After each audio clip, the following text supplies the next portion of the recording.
大蒜喜凉耐寒，可以越冬，一般深秋和初冬是比较适合的种植时间。我在美东的7A 耐寒区，一般比较好的时间段是过了霜降日之后，大概就是10月底和11月上旬。如果赶上暖冬的话，可以往后稍微延上1到2周，但最好不要超过11月份。大蒜如果收大蒜头的话，需要200天以上，也就是7、8个月的生长期。所以11月份种能保证来年6月底之前收获蒜头，不至于进入夏季天气炎热了，蒜头还没有长大。大家好，我是老田，欢迎来到丽丽的有机菜园。我们今天来聊一聊有机种植越冬大蒜。首先在种蒜之前，我们要选上一块近2年都没有种过大蒜的土地，然后松土，平整土地，使土层既厚实又松软。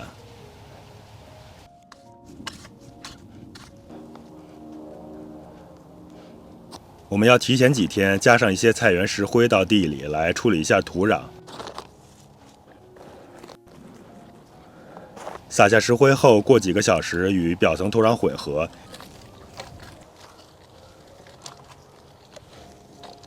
这样能杀菌除虫卵，同时补钙调节 pH 值。石灰我们要选择这种菜园石灰 Garden Lime， 拥有有机认证的话会更好。接着我们准备大蒜，我这边种子店买的种蒜有点太贵了，很不划算。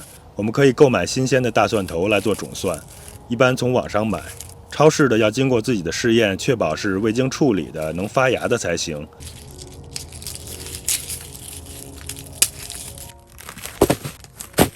我们有时会种一些 Costco 的袋装蒜，结果也还不错。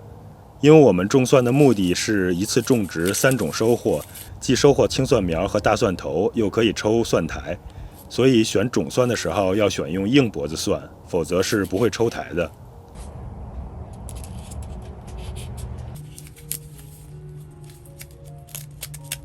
我们把包裹大蒜头的蒜皮去掉，露出蒜瓣，然后把蒜瓣小心地掰下来。大蒜头上的硬根是要去掉的。大蒜瓣掰下来后不需要去皮，就可以直接拿来种植。我们把大蒜瓣掰下来后，选择个儿大饱满的当种蒜来种，把个儿小的放在一边。有需要的话，最后可以用它来种独头蒜，或者是和那些有缺陷的蒜瓣一起进厨房，留着做菜使用就好了。大蒜瓣准备好了，我们就可以到准备好的地里挖沟施有机肥了。大蒜是富贵菜，底肥要充足才能长好。我们用有机复合肥或者鸡粪肥做底肥，可以用氮磷钾均衡的有机平衡肥，或者是氮含量略高的有机复合肥。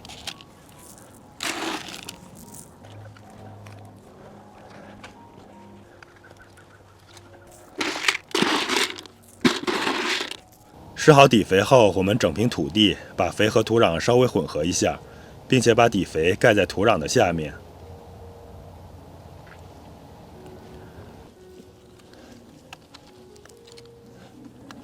有条件的话，在土壤表层撒一层草木灰，补充钾肥的同时，也可以有效的杀菌防虫，对防治蒜蛆有非常积极的作用。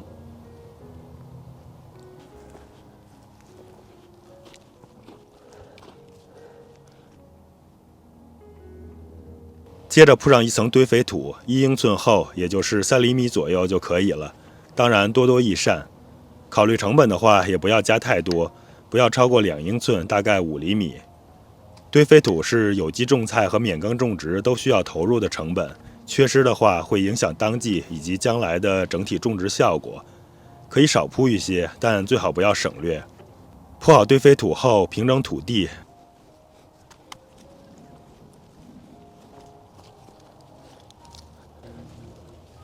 然后重新搂沟，行距保持在1英尺以内，也就是20到30厘米之间。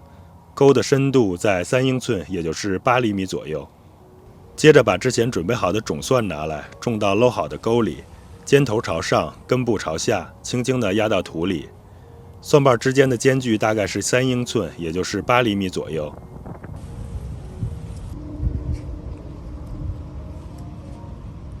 种好之后，把两边的土盖到沟里，稍微压一下，把大蒜盖住约1英寸，将近3厘米，这样能防止冬天太冷把蒜瓣冻坏。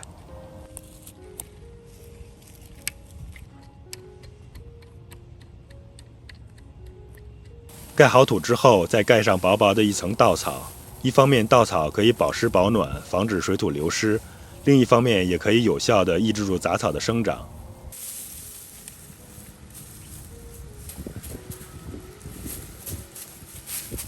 因为大蒜身形苗条，叶片稀少，本身几乎没有抑制杂草生长的能力。春天一到，除草会很烦人。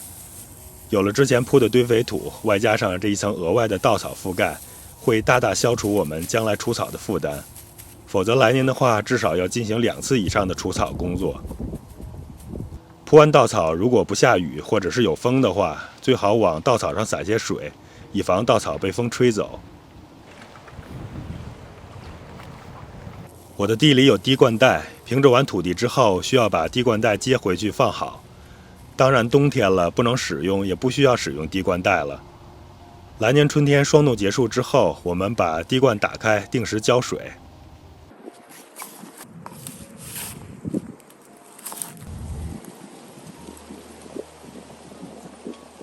大蒜在进入寒冬的时候能长得比较粗壮，并且高度有6英寸，也就是15厘米，是最佳的越冬大小。太小了比较柔弱，将来会营养不良；太大又会有被冻伤或冻死的风险。来年春天3、4月份，土壤解冻、蒜苗返青的时候，我们需要多追施一些有机复合肥。我一般使用这种氮磷钾为344，同时含有钙镁硫的有机复合肥。在大蒜的行与行之间搂沟，把肥料撒入，再盖住就可以了。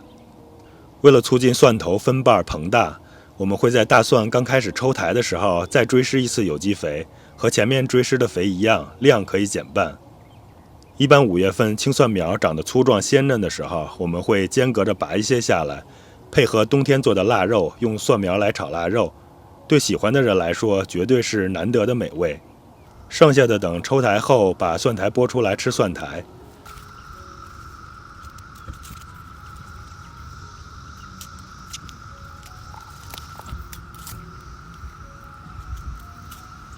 抽过蒜苔后，再等上3周，蒜苗开始变黄，但顶部还有3、4片绿叶的时候，就可以拔下来收获大蒜头了。收获的蒜头可以做点好吃的糖蒜，也可以编成辫子挂在阴凉通风处保存，随吃随用。或者洗干净晾干后放到冰箱冷藏保存，可以放上很长时间。